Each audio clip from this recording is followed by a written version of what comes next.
Good morning and welcome to BBOC Live, presented by DraftKings. This is the Week 9 college football betting preview. Is it really Week 9 already? I lose track of these things. I'm Stuckey. Joining me, as always, my fellow BBOC co-host, Collin Wilson, Mike Calabrese, and of course, the one and only Josh Nunn, aka Duck. Got a lot to get to today. We'll give our first to two best bets in just a moment. We get to the marquee matchup of the day. Yes, it involves Vanderbilt. Vanderbilt, Missouri, and maybe a playoff elimination game. We'll build our money line parlay. Yes, I have to give Calabrese shit in just a bit. And of course, we'll talk with Duck to go over some FCS action on the board. And as always, quick slip. We'll put them in the chat if you want to follow along with any of our bets that we give out. Gentlemen, it's not the sexiest slate. If you just look at it, we don't care as gamblers, but not the sexiest slate for marquee matchups. You know what that usually means? Chaos. Mm. Chaos usually ensues when we think it's going to be a rather dull day. Collin, you were already touting to me before the show about Arkansas basketball. Are you really already moving on from Arkansas football? We need a win today. Listen, Arkansas baseball only finished 11th in the transfer portal, so I'm not placing a bet on my Razorbacks this year. Listen, to get back to Uh, what you said, for that there could be, now, yeah, for that's now, coming. of course, I'm going to bet them. As far as chaos is concerned, there is a game we will talk about today where I think one of the biggest boys on the block is going down. Duck, you are a semi quasi Canuck. Congrats on your Blue Jays. I assume you're a Blue Jays fan, right? Yes. Yeah. Congrats on getting game one. How are you balancing game two versus the football tonight? College football reigns supreme for me. There's not much on this planet that would get me away from the TVs on a college football Saturday ever. So I'll be in front of the TVs in the command center watching college football, but I'll have the Blue Jays on one of them. Good man. And Calabrese, you don't get an intro for ruining the moneyline parlay again, but we'll get to that in just a moment. Let's start off with our best bets. Colin, why don't you kick things off? Yeah, my favorite bet of the week. Hit it early. It's still going. I would take it all the way up to the key number of 55. I make it 53, but there are real reasons why I think Texas A&M and LSU is going to go over the total. The middle of the LSU defense is completely vulnerable because their cornerback play has been so excellent. And who goes over the middle all the time? That's Casey Concepcion on crossing routes. LSU is about 30% success rate against crossing routes. I think Casey Concepcion is going to have a TD here. You go on to and by the way, Whit Weeks, he's out for this game, and that is a huge problem for the middle of that LSU defense. You go to the other side of the ball. I thought Texas A&M's defense was improving. They started tackling better, and then in the last two games, they've missed 25 tackles against Arkansas and I believe Florida. But the defense is regressing from a fundamentals perspective. They're making other offenses look good. They could not stop Arkansas, 11.2 yards per play on 28 rushing attempts, and allowed 13.1 yards per play in passing downs. I know Arkansas's offense is elite, but LSU has not been fantastic, but Texas A&M's defense has a way of making offenses look good. So I expect Nussmeier to have a big day. I like the over here. I think it should keep steaming. I would take it all the way up into the key of 55. Yeah, I mean, LSU is going to have to go pass heavy as usual. My only concern is the left tackle situation for LSU going up against Hal. I mean, that could just ruin the game for them. But weeks out is definitely noteworthy. Calabrese, welcome to the show. Where are you going first? Sunbelt totals have been good to me this year, so I'm going to go over 61.5 between App State and Old Dominion. The massive J.J. Cole, I think he's about 6'7", 260. He's been giving this App State Mountaineer offense a dangerous downfield passing attack. His ADOT's over 10. He's got 6 big-time throws and just 2 full-time starts. And both teams play very fast. They're top 30 in tempo, so you know that you're going to get a lot of plays in this game. And then the other side, in years past, you had Jason Henderson in the middle of this Monarch defense, at least giving them a bit of bite in the box and being able to stop the run. With him now retired, this defense has fallen off a cliff. They've given up 111 points in the past 2 weeks. And the last piece of this, it's two to tango on a total. I need Old Dominion to score points. Colton Joseph, their quarterback, has been dynamic, but he's especially elite when he's able to use his legs. He didn't last week, but in this matchup against App State, just look at the tape last week against Coastal Carolina. Samari Collier comes in for his first career start for Coastal. All he does is run for 74 yards and 2 scores. I see Kojo doing something similar here in this game being played in the 70s. What could help you out is Old Dominion can't field a punt, so you could get some short fields. What does concern me just a bit there is App State has a couple offensive line injuries, but yeah, should be a higher scoring game. Duck, where are you going? Southern Miss minus 13.5. I think this is priced appropriately if both these teams are at full strength. But if you look at ULM on the injury report, they're really starting to get the doctor's notes coming in. Armenta is out. The backup quarterback is out. McReynolds, their running back, may not play. They have three corners that are either out or questionable. Fantroy, Perkins, and Tiller. They have no kicker. They hosted open tryouts on campus to try to get students to try out to kick. They used a backup receiver kicking field goals last week. Just an absolute mess up and down this entire roster. You look at this offense the last 3 weeks, just 9 out of 37 on third down, 112 rushing yards per game, 3.2 yards per carry. They can't throw the ball, and if you're not going to be able to run it, if McReynolds doesn't go, they're in some major trouble here. You look at Southern Miss, every game is important the rest of the way because the Sun Belt still does divisions, so you really can't afford to drop one on your side of the bracket here. I think we get a full effort from the Golden Eagles. They should win this game by at least 3 touchdowns. ULM is really in a bad way with their personnel right now. You got your 40 to 1 in your pocket there, Duck? Yeah. The only thing that would worry me, I mean, I think Southern Miss is going to roll too. The only thing that would worry me is just variance with La Monroe. I mean, they're going to have a third string quarterback who I don't think can play, but they're just going to have to go for it every fourth down, right? So they're probably going to have to go for two every time. It was actually a backup quarterback that was kicking the extra points last week. He's out, and he missed one. They botched the snap on the other. Their special teams are abhorrent. They boxed the snap on the other one and then somehow threw it for a 2-point conversion. But the kid that won the open competition, they tried to kick a field goal with him, and it was the worst field goal I've ever seen in my life. Their special teams are a disaster, and yeah, down to a third string quarterback with a ton of other injuries.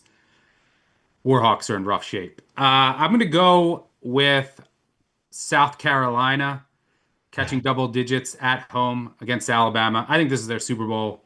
You get one last hurrah effort here from South Carolina. Beamer's been very good against the spread in these games. I think he's 5-0 against the spread in his last 5 against top 10 teams with an average cover margin of 25.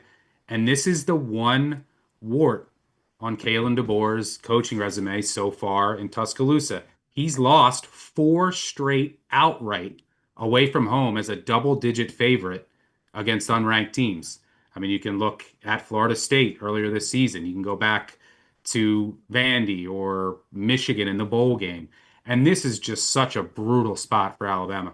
First SEC team ever to have 4 straight ranked wins.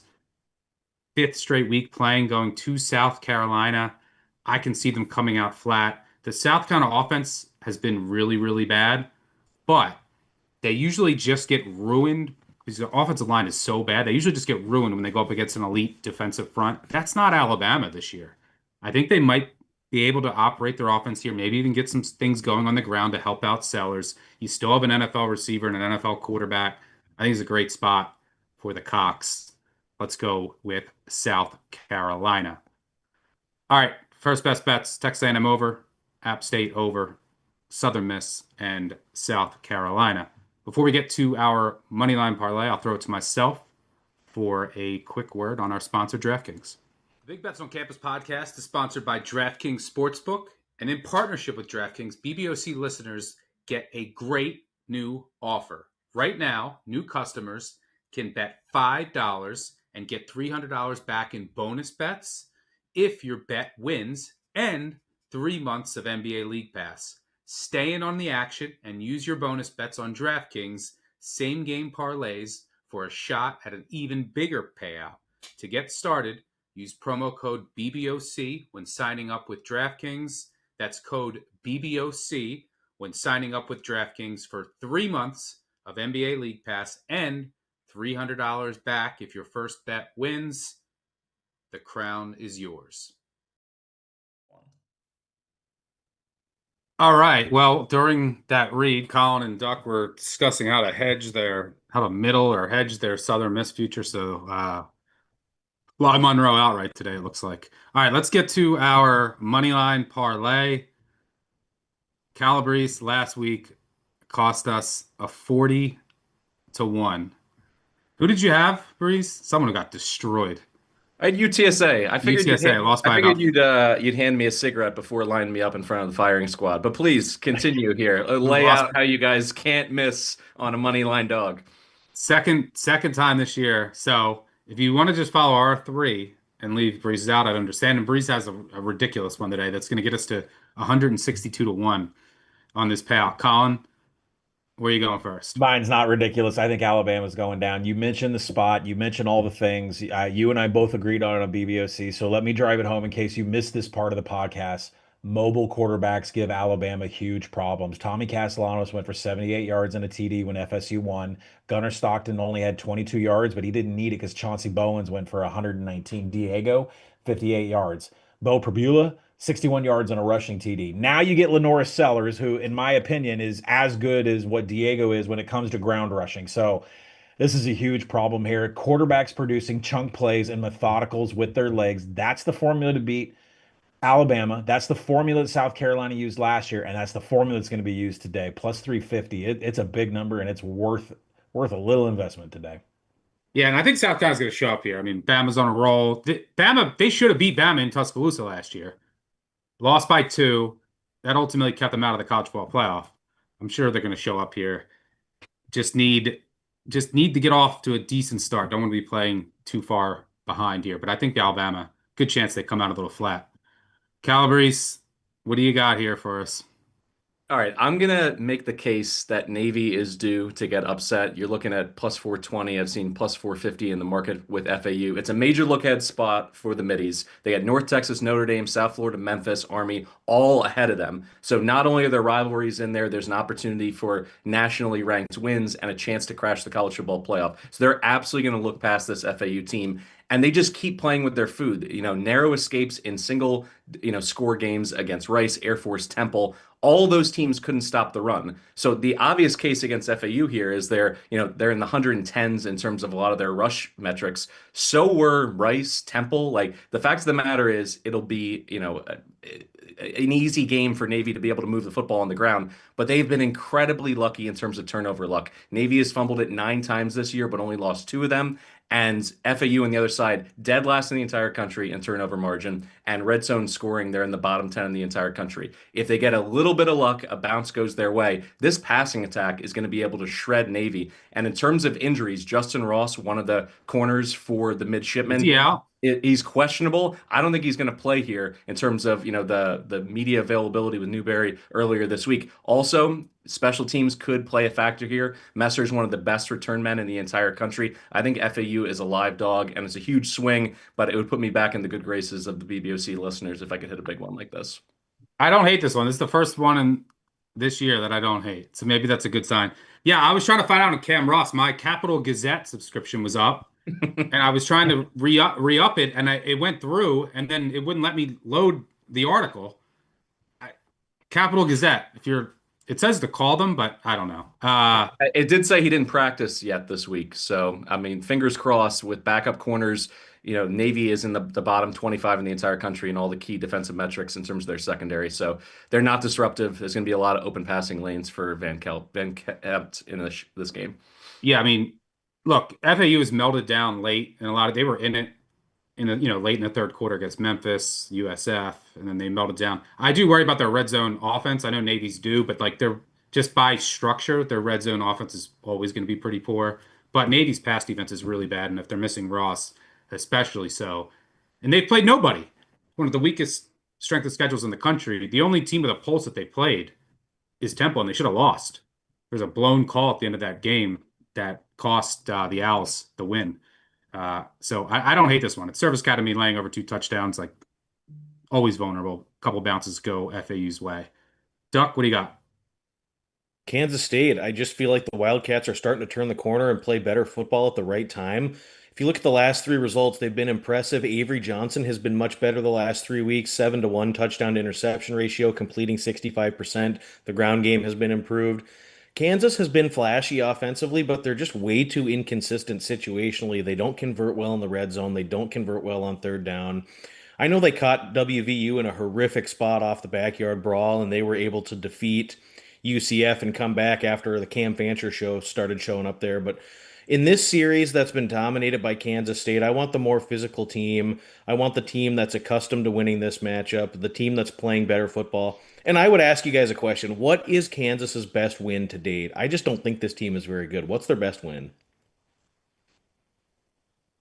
Yeah, I mean, my only concern here is that I don't think it's a great matchup with the Kansas State defense, just with all that eye candy. But uh yeah, I mean, Kansas hasn't really beat anyone. Kansas State has been better. So I don't love this one for you, but I can see your case, so I don't hate it. I'm gonna go with NC State against Pitt. All the optimism is at Pitt. You know what that means. Narduzzi drops a game. But you have Pitt coming off three straight wins with a new quarterback, Heinschel. I think that it's out. The book is out on him. Last week, Syracuse just blitz, stunts, twist. He got sacked 7 times against a bad Syracuse defense. Sacked a ton against Florida State. NC State's off a bye, where Doran has been outstanding. And by the way, this Pitt 3-game winning streak, it's come against 3 teams that have lost 13 straight games with tons of injuries. And Pitt now is pretty banged up on defense. I'm not sure Desmond Reed is fully healthy. He was on a pitch count last week. I think he probably is again this week. NC State has the explosive passing attack to take advantage of the Pitt quarters defense. That's how you have to beat them. Deep shots. They have the receiver, they have the quarterback. Smothers out of the backfield. Jolly, don't forget about him. I like NC State to get it done at Pitt today.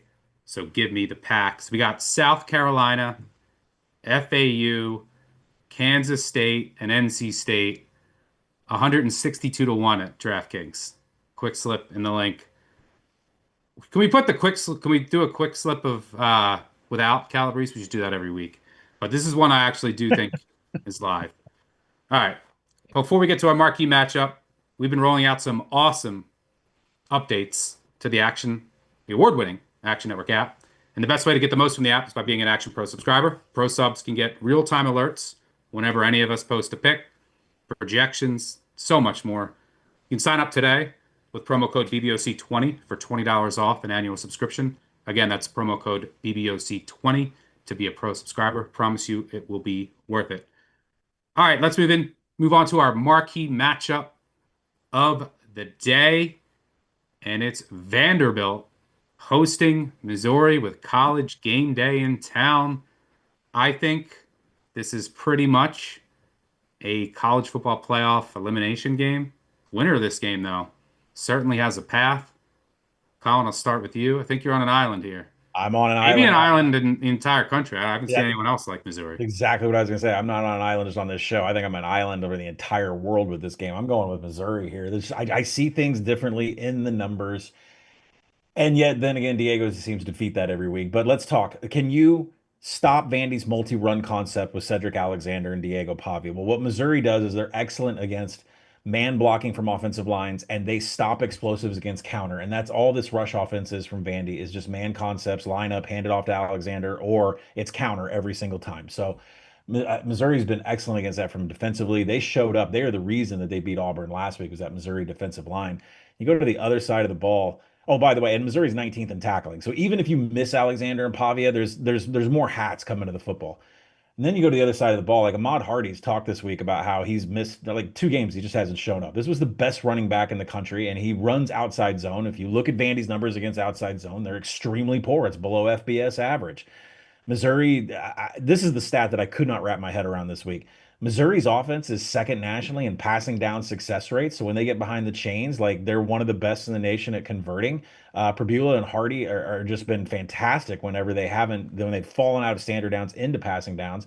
And you look at Vandy's numbers, and like everybody wants to say this defense is better. I think there's been a fall off when Clark Lee has given up play calling duties. Vandy's defense outside the top 100 in pass success rate and pass EPA allowed. Vandy's 70th or worth in my 70th or worse in my favorite stats, quality drives and finishing drives allowed. So I think Missouri's going to move the ball. I think they're going to get past the 40. They're going to have scoring opportunities and they're going to cash in. I'm not a fan of Prbula throwing the ball, but there's a path here for Hardy and Prbula to do some work. So I'm Missouri in the points. I mean, you say all of that, and I will rebut it with, but it's Diego. I disagree with you here. I think that this should probably be 3.5. It's a bad spot for Missouri too. Like off a double overtime game, second straight road game. The week It's in before the that, number, they though. they It's in the played number. Alabama. I don't. I think it should be at least 3.5. And Vandy had a bye 2 weeks ago.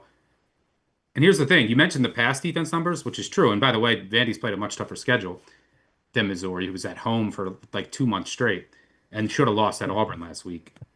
The pass, I don't trust Prabula to attack them and attack the secondary. The only real opponents he played against was not impressive in the pocket. He bails too often. Like I don't think this Missouri offense is scary enough from a passing perspective.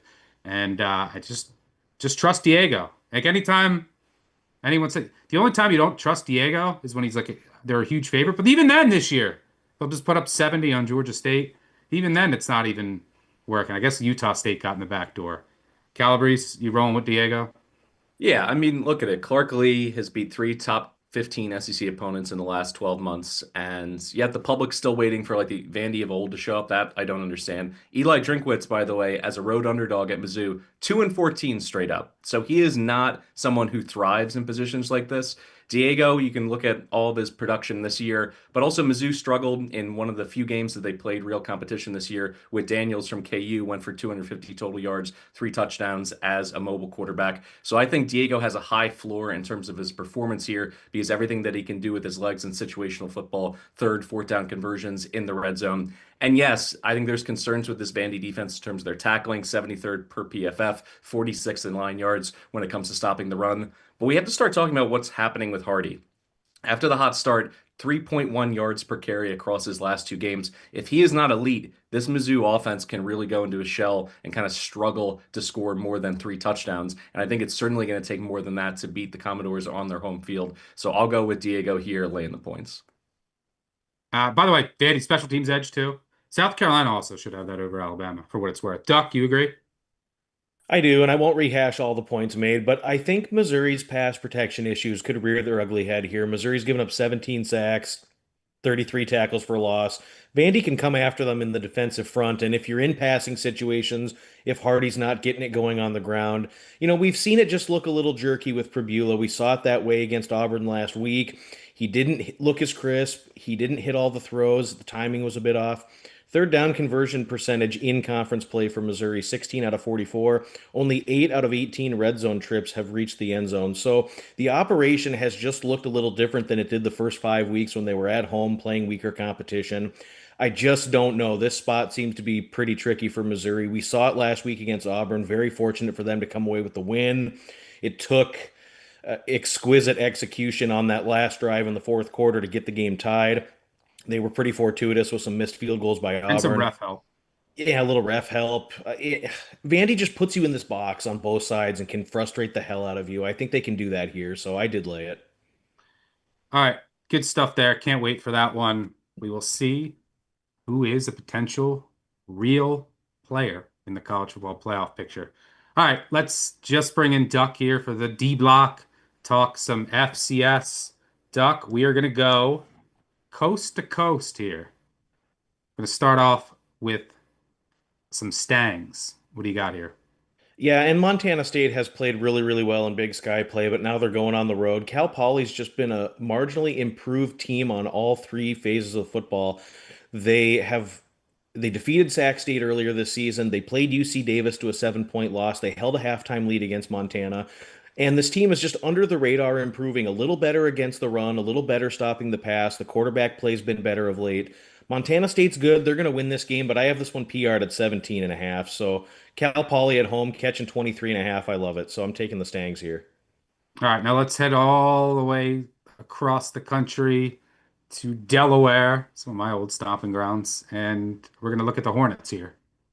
Yeah, in a series that's been dominated by North Carolina Central, but the Hornets are the highest scoring team in the MEAC. They've got a running back, Gillis, who's run for 732 yards this season, 7.5 yards per carry as a team. Caden Bennett transferred in from Sac State. He's been really good here since transferring in, adding 9 touchdowns on the ground. You look at the North Carolina Central pass rush. This is a really solid defensive front, but it's going to be neutralized here because Delaware State doesn't throw it much. This is going to be back and forth. I think North Carolina Central will win, but Delaware State at home catching 16 and a half. I've got this one probably in the 7 to 10 range here, so there's some value on Delaware State. By the way, you mentioned Montana earlier. Are they a fraud? I watched some. That's yes, not my specialty, but I was watching some of that Sac State game. I know they covered and they're up 21, but like looking at the box, watching it, looking at some of the other scores, are they going to be worth a fade coming up here soon?